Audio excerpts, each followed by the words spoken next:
Minerva അക്കാദമിയിൽ 3-ഇയർ degree കോഴ്സുകൾ ആരംഭിച്ചിരിക്കുന്നു.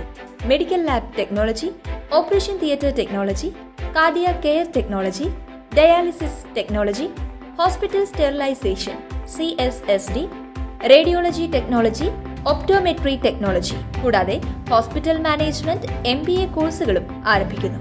Minerva academy. കോൺടാക്ട് നമ്പർ 9995373833 അല്ലെങ്കിൽ 9895841933. Minerva academy, skill and professional studies. Thrissur government medical college ആശുപത്രിയിലെ HDS ജീവനക്കാർക്ക് ESI പരിധിയിൽ ഉൾപ്പെടുത്തിയിട്ടില്ലെന്ന് government medical college HDS employees congress ഭാരവാഹികൾ വാർത്താസമ്മേളനത്തിൽ പറഞ്ഞു. ESI അധികാരികൾ മെഡിക്കൽ കോളേജ് ആശുപത്രിയിൽ പരിശോധന നടത്തുകയും അർഹതയുള്ള HDS താൽക്കാലിക ജീവനക്കാരെ കണ്ടെത്തുകയും ഇവരെ ESI പരിധിയിൽ ഉൾപ്പെടുത്തുന്നതിന് നിർദ്ദേശവും നൽകി. തുടർന്ന് 2016 നവംബർ 4-ന് ESI അധികാരികൾ നിലവിലുണ്ടായിരുന്ന ജീവനക്കാരെ ESI പരിധിയിൽ ഉൾപ്പെടുത്തി പണം അടയ്ക്കുന്നതിന് സൂപ്രണ്ടിന് കത്ത് നൽകി. ആശുപത്രി സൂപ്രണ്ട് ഇതിന് സമ്മതിക്കാതെ ഈ തൊഴിലാളികളെ ESI പരിധിയിൽ ഉൾപ്പെടുത്തേണ്ടതില്ല എന്ന തീരുമാനത്തിൽ സർക്കാരിന്റെയോ HDSന്റെയോ മുൻകൂട്ടി അനുമതി വാങ്ങാതെ കോടതിയെ സമീപിച്ചു. പിന്നീട് ESI അധികാരികൾ ആശുപത്രി വികസന സൊസൈറ്റി ഫണ്ട് SBI അക്കൗണ്ടിൽ നിന്നും പിടിച്ചെടുത്തു. ഇപ്പോഴും 1 കോടിയിലധികം രൂപ ESI അധികാരികൾക്ക് നൽകാനുണ്ട്. വലിയ പവറുള്ള എന്ന് പറഞ്ഞാൽ അവർക്ക് ഒരുപാട് അധികാരങ്ങളുണ്ട്. ആ സമ്മേളനത്തിൽ പോകുമ്പോൾ അവർ തന്നെ നേരിട്ട് വർഷങ്ങൾക്ക് മുന്നേ ഈ വിഭാഗം തൊഴിലാളികളെ ഈ പദ്ധതിക്ക് കീഴിൽ കൊണ്ടുവരാനായിട്ട് രംഗത്ത് വന്നു.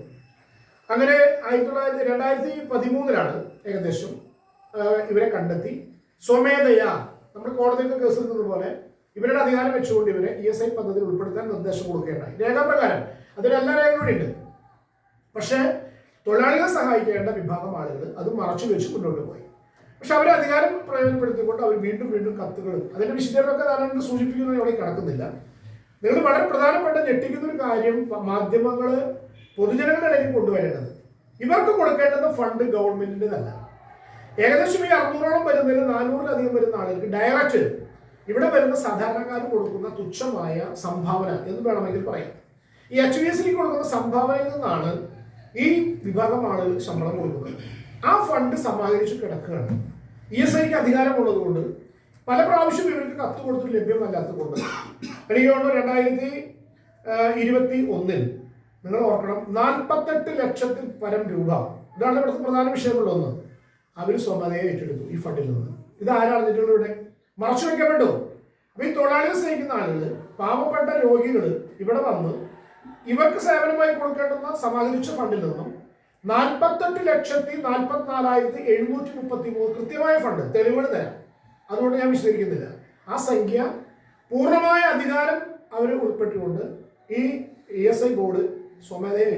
വാർത്താ സമ്മേളനത്തിൽ ജില്ലാ president Sundaran Kunnathully, HDS employees congress president KN Narayanan, Avanoor മണ്ഡലം പ്രസിഡന്റ് IR മണികണ്ഠൻ എന്നിവർ പങ്കെടുത്തു. കൂടുതൽ വാർത്തകൾക്ക് ഞങ്ങളുടെ ചാനൽ സബ്സ്ക്രൈബ് ചെയ്യുക. ഫേസ്ബുക്ക് ഫോളോ അപ്പ് ചെയ്യുക. വാർത്തകൾ വേഗത്തിലറിയാൻ Anytime News.